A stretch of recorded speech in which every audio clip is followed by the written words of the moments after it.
Bienvenue pour ce nouveau vidéocast La Creative Valley. Je suis en compagnie de Daniel Langrand et de Didier Liévin qui sont venus répondre à mes questions. Donc Daniel Langrand, pour vous, quelles sont les évolutions marquantes du secteur de la VAD? Alors il y a de nombreuses tendances, mais une tendance réelle, c'est le commerce ubiquitaire, qu'on appelle aussi le U-Retail. Alors l'ubiquité, c'est quoi pour un commerçant? C'est une capacité vraiment nouvelle à établir une relation avec son client en tout lieu et sur n'importe quel support. Alors c'est rendu possible par l'émergence des technologies de connexion, les technologies mobiles, aussi l'émergence des réseaux Wi-Fi ouverts, et puis à venir la tendance au RFID ou au puce NFC. Deux exemples. Le premier, par exemple, l'application The Groom, une application qui est portée par un certain nombre d'acteurs de la distribution. C'est une application qui va permettre à ces enseignes de pousser des offres promotionnelles au bon moment, à la bonne personne et au bon endroit, en utilisant par exemple la géolocalisation. Un autre exemple un peu plus indirect mais extrêmement important, c'est l'explosion de projets chez les acteurs de la distribution de type multicanal, c'est-à-dire un projet qui vise à mettre en place un logiciel interne qui va piloter l'ensemble de l'offre marketing sur tous les canaux. L'offre sur les magasins, l'offre sur le web, l'offre sur le mobile et surtout à les faire interagir entre elles. Quelles sont les nouvelles attentes des consommateurs vis-à-vis de la VAD? Je crois que le décor a été planté, le commerce devient ubiquitaire, c'est-à-dire qu'aujourd'hui il y a une profusion de l'offre, il y a une profusion des marques, une profusion des services. Les produits sont présentés en long, en large, en travers sur son mobile, sur Internet, sur des catalogues.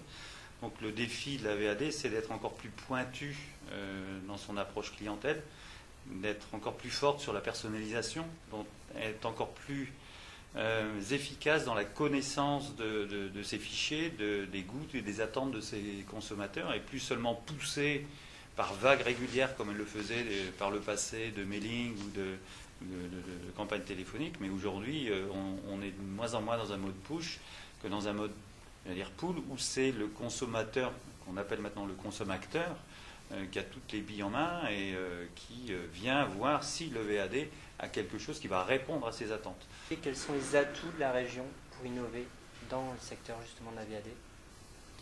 Il y en a un certain nombre, il y a notamment le PICOM. J'ai lu dernièrement que le Nord-Pas-de-Calais était une des 5 régions en termes d'attractivité pour les NTIC. C'est lié par exemple au PICOM. Dans PICOM, vous avez un certain nombre de projets en cours, de gros projets en cours sur justement l'ubiquité. Depuis 2008, donc depuis un certain temps, la région réfléchit, met en place des structures pour aider, bien sûr aider en ça par la culture de distribution de la région, tout le groupe Auchan, le nombre d'enseignes qui sont dans la région. Le PICOM est un atout tout certain, il y en a d'autres, je pense. Oui, moi je pense qu'il y a trois, je vais dire le terme collège, mais j'aime pas ça, mais il y a d'une part des enseignes qui sont fortes et qui ont cette réflexion pour essayer de voir un petit peu ce qui va se passer demain, qui font un peu de prospective. Il y a le monde de la recherche qui est très présent et qui, effectivement, grâce à des actions comme celle des pôles de compétitivité, pôles d'excellence, Euratech, etc., ont eu des relations. On voit que l'INRIA est arrivé à Eurotechnologie et j'allais dire le troisième volet, ce sont les PME. Donc PME, monde de la recherche et grandes entreprises qui maintenant ont commencé et ont mis en place des plans d'action, des actions communes de recherche, d'innovation. Et ça, c'est assez prometteur pour l'avenir, puisque on sait bien que c'est par l'innovation, par la créativité, par la création qu'on va arriver à trouver des nouveaux produits, des nouveaux services. Et un autre atout aussi, c'est le salon VAD e-commerce qu'on a chaque année aussi, depuis un certain temps, qui permet aussi de fédérer et qui est aussi la vitrine des compétences de la région dans ce domaine. Merci. Merci.